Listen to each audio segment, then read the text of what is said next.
HOA tried to seize and sell my Lakeside cabin. I sued them for harassment and won big. How far can a committee of neighbors go to enforce their vision of perfection, and what happens when they decide your home, your history, simply doesn't belong? My cabin was an anchor. A simple, cedar-planked structure built by my husband's grandfather on the shores of Lake Orion in the 1950s.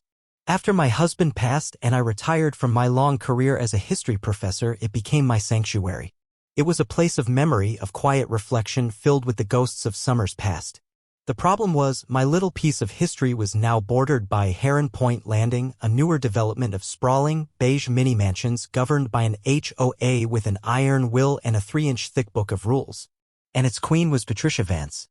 Patricia was the HOA president, a woman who wielded the bylaws like a weapon. She saw my cabin not as a home, but as a blemish on her perfect, profitable community. Our first interaction was a crisp, official-looking letter left in my mailbox. It listed a dozen violations. The rustic color of the cedar was not on the approved palette, my split-rail fence was non-compliant, and the small wooden dock where my husband taught our daughter to fish was an unauthorized structure. It demanded immediate remediation to avoid fines. As a historian, I live by the principle of primary sources. I calmly wrote back, enclosing a copy of my original deed and the county's 1958 plat map. These documents clearly showed that my parcel was created and the cabin was built 30 years before Heron Point Landing even existed. My property was never incorporated into their association. Legally, they had as much authority over me as the man on the moon. I expected that to be the end of it. But Patricia Vance did not deal in facts, she dealt in power. She ignored my letter. The fines started arriving, beginning at $100 a day and escalating. They were legally meaningless, but their intent was clear, to intimidate. The letters grew more aggressive. I was accused of lowering property values. I was called an uncooperative resident. I was, in her world, a problem that needed to be erased. I continued to send polite, registered letters back, citing the law and my property's exempt status. I was trying to be the reasonable academic, to believe that logic would eventually prevail. It didn't. Patricia escalated the war from harassment to outright theft. I received a notice from a law firm I'd never heard of informing me that the Heron Point Landing HOA had placed a lien on my home for over $20,000 in unpaid fines and fees. And they were initiating foreclosure proceedings. They were trying to steal my house. They were using fraudulent fines to create a fraudulent debt to legally seize the home my family had cherished for over 60 years, all so they could sell the lot to a developer who would build another beige box in its place. The historian in me was pushed aside by a cold, furious warrior. I hired the best real estate lawyer I could find.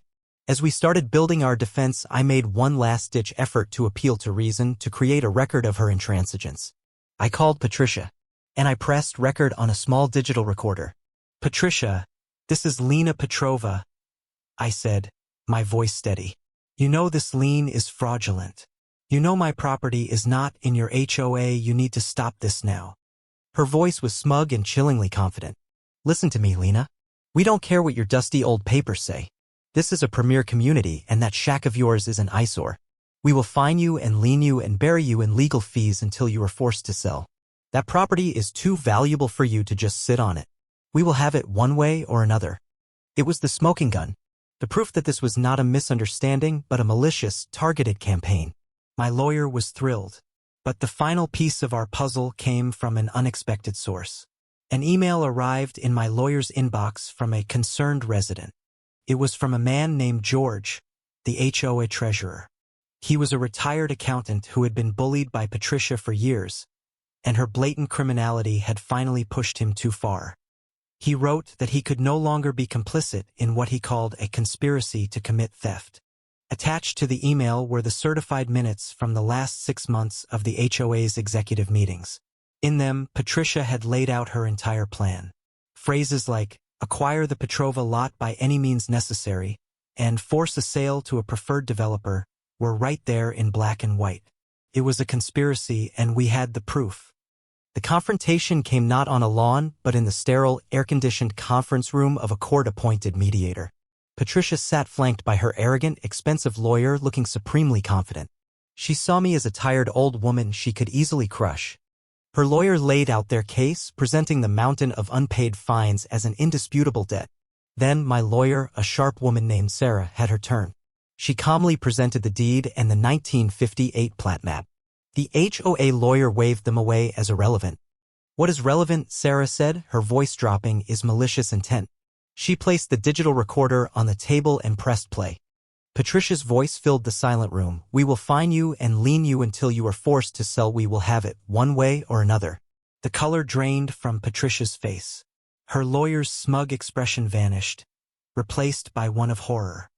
And that, Sarah continued, sliding a thick, bound document across the table, is a certified copy of your own board minutes outlining a deliberate conspiracy to illegally seize my client's property. The mediation ended abruptly. The case went before a judge. The courtroom was Patricia's final stage, and her performance was a disaster. The judge, a no-nonsense woman in her 60s, listened to the evidence with a thunderous expression. She called Patricia's actions a shocking abuse of power and a perversion of the purpose of a homeowners association. She didn't just dismiss the foreclosure, she eviscerated it. She found the HOA guilty of conspiracy, malicious harassment, and abuse of the legal process. And then came the win-big part. She awarded me every penny of my legal fees, plus $500,000 in punitive damages to be paid by the HOA. She placed the HOA itself into receivership under the court's supervision for a year. The judgment effectively bankrupted them. The fallout was immediate. To pay the judgment, the HOA had to levy a massive special assessment on every other homeowner. The neighbors who had once supported Patricia, or had been too afraid to speak up, were now furious. They were paying for her vendetta. She was stripped of her presidency at an emergency meeting filled with shouting and recriminations. We later learned she had been a failed real estate agent who saw my Lakeside lot as the multi-million-dollar commission she could never get, and her envy had festered into a criminal obsession. She and her husband sold their home and left the community in disgrace. Sitting on my small wooden dock, watching the sunset paint the lake in hues of orange and purple, I felt a profound sense of relief, but not joy. I had saved my home, but the battle had left deep scars on the community itself. Using a portion of the settlement, I established a small legal aid fund for people facing similar battles. It was a way to turn my painful victory into something positive. It raises the question, in the pursuit of justice against a bully, how do we measure the collateral damage, and what is our responsibility to the community that empowered them?